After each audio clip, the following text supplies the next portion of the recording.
What if I told you the Aztecs built gardens so productive that Spanish conquistadors refused to believe what they were seeing?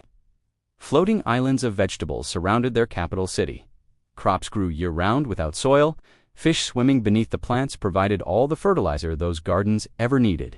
No plowing, no weeding, no backbreaking labor. The Spanish measured these gardens in 1519. They calculated yields 10 times higher than the best European farms. 10 times. From plots that required almost no work once established. Hernan Cortes wrote letters to King Charles V describing agricultural miracles he could barely comprehend. Gardens that floated on water, plants that fed themselves, harvests that never stopped producing. The Aztec capital of Tenochtitlan fed 200,000 people from these gardens, a city larger than any in Europe at the time. Sustained entirely by a growing method that made European agriculture look primitive. Then the Spanish destroyed it.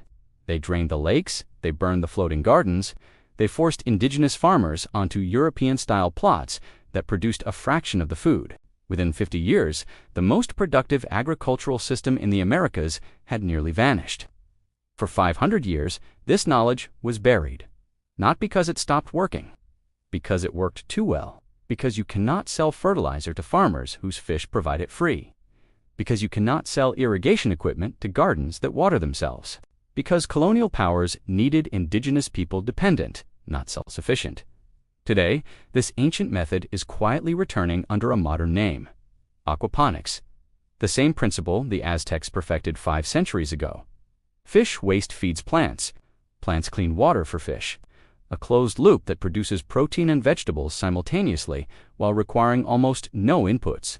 The fertilizer industry generates $200 billion annually.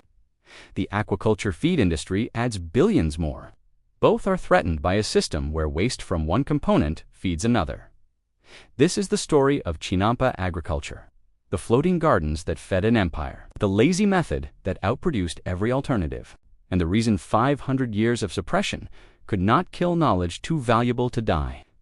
Before we open this vault, if these stories matter to you, the best way to preserve this knowledge is simple. Subscribe, hit the bell, and share these vaults with those who need to remember what we forgot. The archive opens in the Valley of Mexico, approximately 1200 CE. The Aztec people faced an impossible problem. They had arrived in the Valley of Mexico as refugees, driven from their homeland by more powerful tribes. The fertile land around the Great Lakes was already claimed. The only territory available was the swampy, waterlogged margins that established civilizations considered worthless. They were told to make a home where nothing could grow. They built an empire instead. The solution they developed would become the most sophisticated agricultural system in the pre-Columbian Americas. It would feed the largest city in the Western Hemisphere.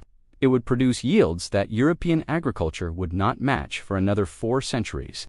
They called it a chinampa, a floating garden. But that's an understatement that hides some truly revolutionary genius. How did the Aztecs feed a massive city like Tenochtitlan with over 200,000 people right in the middle of a lake? The answer is incredible. It all started with weaving. They took long branches of willow and cypress and wove them into huge rectangular frames about 30 meters long and 3 meters wide. These frames were then anchored to the shallow lakebed with stakes. Next came the layering. They dredged rich mud from the bottom of the lake and piled it onto the frames. Then, they added heaps of aquatic plants. More mud, more vegetation, layer after layer, until these new artificial islands rose above the water. To make them permanent, they planted willow trees at the corners. As the trees grew, their roots replaced the stakes, locking the islands in place. The result was farmland of unbelievable fertility. The lake mud was packed with centuries of organic nutrients, and the plants decomposed into a rich compost. The surrounding water constantly wicketed up into the soil, providing perfect, non-stop irrigation. But the Aztecs added one more brilliant element that made these gardens truly miraculous: fish. The canals between the chinampas were stocked with tilapia, carp, and other native species. The fish ate and, well, they produced waste. This waste, full of nitrogen and phosphorus, dissolved into the water that fed the plant roots. It was a perfect system. The plants didn't need fertilizer because the fish provided it, and the fish didn't need their water cleaned because the plants filtered it. To food sources, 0 external inputs. a completely self-sustaining, closed-loop system that fed itself while feeding a massive population. The productivity of this system blew the minds of the Europeans who saw it. Spanish chroniclers like Hearn on Uncourt As wrote about yields that seemed impossible. While European farms got one harvest a year, the chinampas produced 3 or 4 harvests of maize annually. That's 4 times the food from the same land. Vegetables grew year-round because the water moderated the temperature, protecting crops from frost in the winter and extreme heat in the summer. Calculations showed that 1 hectare of a chinampa could feed 15 to 20 people. The best European farmland at the time could only feed 4 or 5. This wasn't just a small improvement, it was a complete agricultural revolution. To feed their capital city, the Aztecs maintained around 9,000 hectares of these floating gardens, creating a vast green ring that stretched for miles. From the top of their temples, the Spanish saw an agricultural marvel that dwarfed anything they had ever known. It was an ancient solution that we can still learn so much from today. Thanks for watching, and if you enjoyed this, don't forget to like and subscribe for more. Francisco López de Gomara, who chronicled the conquest, wrote that the gardens seemed like a dream. He questioned whether what he was seeing could be real. The abundance contradicted everything European agriculture had taught him to expect. The Aztecs had solved problems that European farmers would struggle with for centuries. Water management was automatic. The canals provided irrigation. The elevated beds provided drainage. No pumps, no channels, no infrastructure beyond the chinampas themselves. Soil fertility was permanent. The fish waste, aquatic vegetation, and decomposing organic matter maintained nutrient levels indefinitely. No fallow periods, no manure hauling, no fertility decline over time. Pest control was built into the design. Fish ate mosquito larvae and other aquatic pests. The diversity of crops prevented any single pest from reaching outbreak levels. Frogs and birds attracted by the water habitat consumed terrestrial insects. The system was, in every measurable way, superior to European agriculture. This was the problem. The Spanish could not allow chinampa agriculture to survive. Colonial economics required dependency. Indigenous people who could feed themselves from self-sustaining gardens did not need Spanish markets. They did not need Spanish goods. They did not need Spanish landlords. The colonial project demanded that productive systems be replaced with extractive ones. The destruction began immediately after the conquest. Courts ordered the causeways across the lake destroyed during the siege of Tenochtitlan. When the city fell, the Spanish systematically dismantled the infrastructure that had sustained it. Canals were filled, lakes were drained.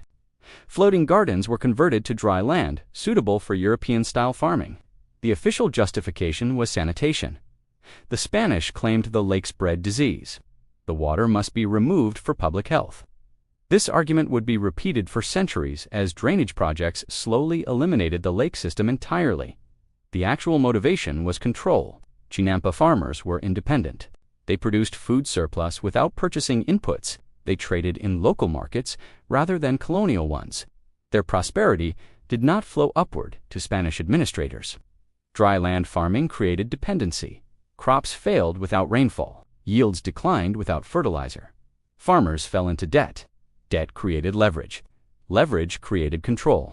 By 1600, most chinampas had been destroyed or abandoned. The agricultural system that had fed 200,000 people was reduced to small remnants in areas that Spanish considered too marginal to bother draining. The lake system that once covered most of the Valley of Mexico was deliberately eliminated over the following centuries. Today, Mexico City sits on the dry lake bed where Tenochtitlan once floated. The chinampas of Xochimilco are all that remain, a tourist attraction rather than a food system. 500 years of deliberate destruction. But the knowledge refused to die completely. The science behind chinampa agriculture is now called aquaponics. Modern researchers have documented exactly why the Aztec system worked so well. The principles are simple. The execution is elegant. The results are reproducible anywhere on Earth. Fish produce ammonia as their primary waste product. In conventional aquaculture, this ammonia becomes toxic, requiring constant water changes or expensive filtration systems. Ammonia buildup is the limiting factor in fish farming density. Plants absorb ammonia as nitrogen fertilizer. The nutrient that poisons fish is exactly what plants need for growth. The waste product of one organism is the essential input of another. Bacteria convert ammonia to nitrite, then nitrite to nitrate. These beneficial bacteria colonize any surface in contact with the water. The conversion process, called nitrification, makes nitrogen available in forms plants absorb most efficiently. The result is a closed loop. Fish eat food and produce waste. Bacteria convert waste to plant nutrients. Plants absorb nutrients and clean the water. Clean water returns to fish. The cycle repeats indefinitely. The efficiency is extraordinary. Aquaponic systems use approximately 90% less water than conventional agriculture. The water recirculates rather than draining away. Only evaporation and plant uptake remove water from the system. Aquaponic systems use zero fertilizer. The fish provide complete nutrition for plants. Nitrogen, phosphorus, potassium, and trace minerals all come from fish waste. Aquaponic systems produce two crops simultaneously: fish, protein, and plant vegetables from the same footprint. The productivity per square foot exceeds any single crop system. University research has validated what the Aztecs knew empirically. Studies at the University of the Virgin Islands documented aquaponic lettuce production exceeding hydroponic lettuce production by 30%. The fish waste provided nutrients in forms plants absorbed more efficiently than commercial hydroponic solutions. Research at the University of Arizona showed that aquaponic tomatoes developed stronger disease resistance than conventionally grown tomatoes. The diverse microbiology of the system supported plant immune function. Trials across multiple institutions demonstrated that aquaponic systems reach productivity equilibrium within 3 to 6 months and maintain that productivity indefinitely without nutrient supplementation. The Aztecs did not have modern science to explain their success. They had 500 years of empirical development. They knew what worked without knowing why it worked. Now we know why, and the fertilizer industry is terrified. The modern suppression of aquaponics follows familiar patterns. Agricultural extension services rarely mention aquaponics as a viable production method. University curricula treat it as a curiosity rather than a serious farming system. Government agricultural programs provide minimal support compared to conventional farming. The reasons are economic, not scientific. The fertilizer industry generates $200 billion annually. Aquaponics eliminates fertilizer purchases entirely. Every aquaponic system built is fertilizer revenue lost forever. The pesticide industry generates $84 billion annually. Aquaponic systems have dramatically lower pest pressure due to the controlled environment and diverse microbiology. Most operators use zero pesticides. The aquaculture feed industry depends on fish farmers purchasing expensive formulated feeds. In aquaponic systems, the fish feed cost is partially offset by plant production. The economic equation shifts away from feed manufacturers. The irrigation equipment industry generates billions annually selling systems to deliver water to thirsty crops. Aquaponics recirculates water with minimal loss. Irrigation infrastructure becomes unnecessary. When you total the industries threatened by aquaponics, you approach $300 billion annually. These industries fund agricultural research. They sponsor extension programs. They advertise in farming publications. They lobby for regulations that favor their products. They do not fund research into systems that eliminate their products. They do not sponsor programs that teach farmers to stop buying inputs. They do not advertise alternatives to what they sell. The suppression is not conspiracy. It is economics. Money flows toward research that supports existing industries. Research that threatens those industries does not get funded. The Aztecs faced colonial suppression through physical destruction. Modern aquaponics faces economic suppression through institutional neglect. The result is the same. Knowledge that threatens powerful interests remains marginalized regardless of its merit. The survivors of chinampa agriculture still farm in Xochimilco, south of Mexico City. In canals that escaped complete drainage, families maintain chinampas that have been cultivated continuously for over 500 years. The same plots, the same techniques, the same integration of fish and plants. These farmers produce vegetables for Mexico City markets. Their productivity still exceeds conventional farms. Their input costs remain minimal. The system their ancestors developed still works exactly as it always worked, but they are treated as relics. Tourists visit Xochimilco to ride colorful boats through the canals. They photograph the floating gardens as curiosities. They do not recognize that they are seeing the most sophisticated agricultural system the Americas ever developed. The farmers are aging. Their children leave for city jobs. The knowledge accumulated over 500 years is being lost as elders die without successors. Meanwhile, universities teach agriculture as if chinampas never existed. Students learn European farming methods developed for European climates. They learn to depend on fertilizers, pesticides, and irrigation systems. They learn that food production requires purchased inputs. They do not learn that the Aztecs solved all of these problems 500 years ago. The erasure is almost complete. A few more generations, and the living knowledge of chinampa agriculture may exist only in academic papers that practicing farmers never read, unless something changes. The modern aquaponics movement is recovering what was nearly lost. Beginning in the 1970s, researchers began redeveloping integrated fish and plant systems. They worked from scientific principles rather than historical knowledge, unaware that they were reinventing what the Aztecs had perfected. The New Alchemy Institute on Cape Cod built some of the first modern aquaponics systems. They demonstrated that closed-loop food production was viable in any climate using simple technology. Dr. James Rakoczy at the University of the Virgin Islands developed the first commercial-scale aquaponic protocols. His research proved that the method worked economically, not just scientifically. Will Allen in Milwaukee built Growing Power, demonstrating that aquaponics could feed urban communities using abandoned industrial spaces. His work inspired thousands of urban farming projects worldwide. None of these pioneers initially connected their work to Aztec chinampas. The historical knowledge had been so thoroughly buried that modern innovators did not know they were walking a path cleared 5 centuries earlier. The connection is now being recognized. Researchers studying chinampa agriculture in Xochimilco have documented the parallels to modern aquaponics, the same principles, the same efficiencies, the same closed-loop integration of fish and plants. The Aztecs were not primitive farmers stumbling onto accidental abundance. They were sophisticated agricultural engineers who developed solutions we are only now rediscovering. Every aquaponic greenhouse built today validates knowledge that colonial powers tried to destroy. Every fish plant system proves that the Aztecs were right and their conquerors were wrong.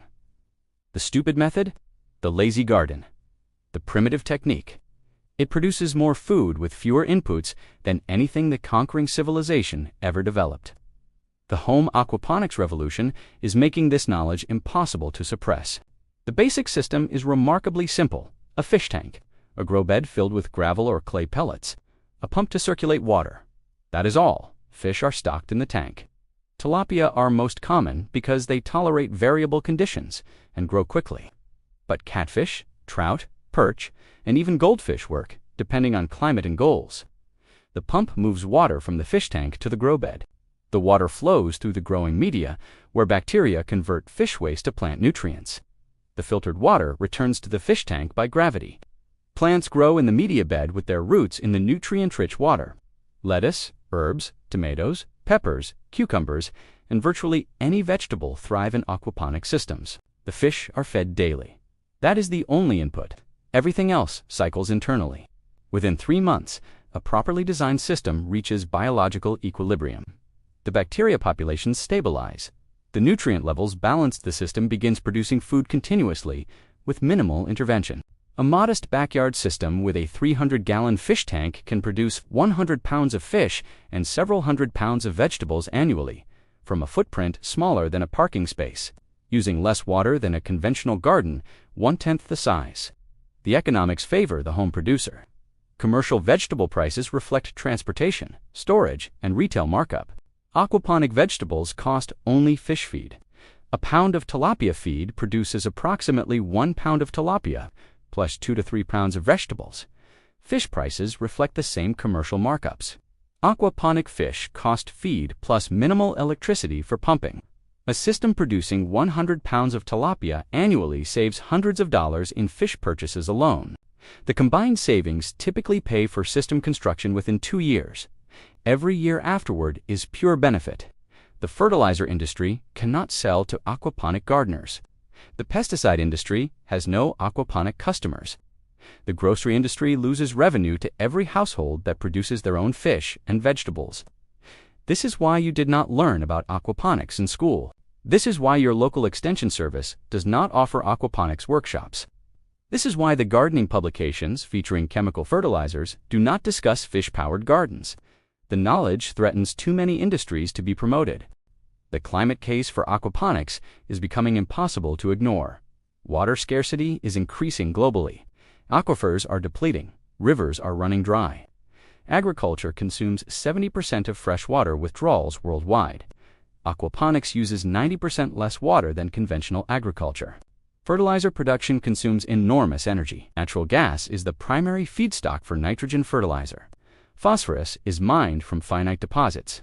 The environmental cost of chemical fertility is staggering. Aquaponics uses zero synthetic fertilizer. Soil degradation threatens global food security. Topsoil is eroding faster than it regenerates. Organic matter is declining on every continent. The land that feeds us is disappearing. Aquaponics requires no soil. Climate change is making weather unpredictable. Droughts, floods, and temperature extremes destroy conventional crops. Farmers face increasing risk from conditions they cannot control. Aquaponics operates in controlled environments, unaffected by weather. Every argument for sustainable agriculture is an argument for aquaponics. Every crisis threatening conventional farming is a crisis aquaponics solves.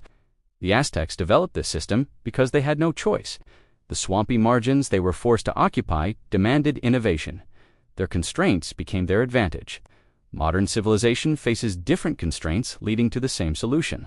Water limits, energy limits, soil limits, and climate limits all point toward closed-loop food production.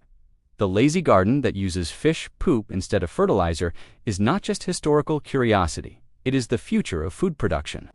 The only question is how much destruction we will suffer before admitting that people we called primitive solved problems we cannot. The story of chinampa agriculture is not just about growing food, it is about what happens when knowledge threatens power. The Aztecs built the most productive agricultural system in the Americas.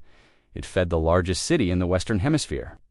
It required no inputs beyond human labor and fish feed. It was sustainable indefinitely. The Spanish destroyed it because independent people cannot be controlled. They replaced abundance with scarcity. They replaced sustainability with extraction. They replaced food security with market dependency. 500 years later, the descendants of that destruction face food insecurity, water scarcity, and soil degradation. The solutions that were destroyed would solve the problems destruction created. This is the pattern that repeats across history. Indigenous knowledge is dismissed as primitive.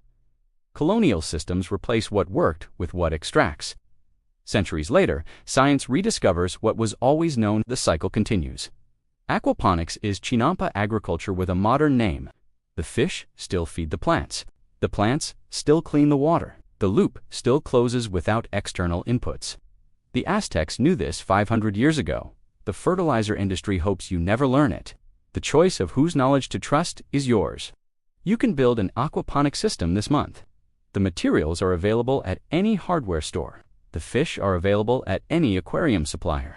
The knowledge is available to anyone willing to learn. Every system built is a small restoration of what was stolen. Every fish that feeds a plant is a rejection of colonial agriculture.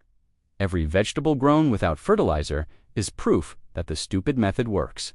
The lazy garden is waiting. It has been waiting for 500 years. For anyone brave enough to let fish poop grow their food, if this vault opened something for you, subscribe and hit the bell. Every like and every share helps preserve this wisdom. The next vault opens soon.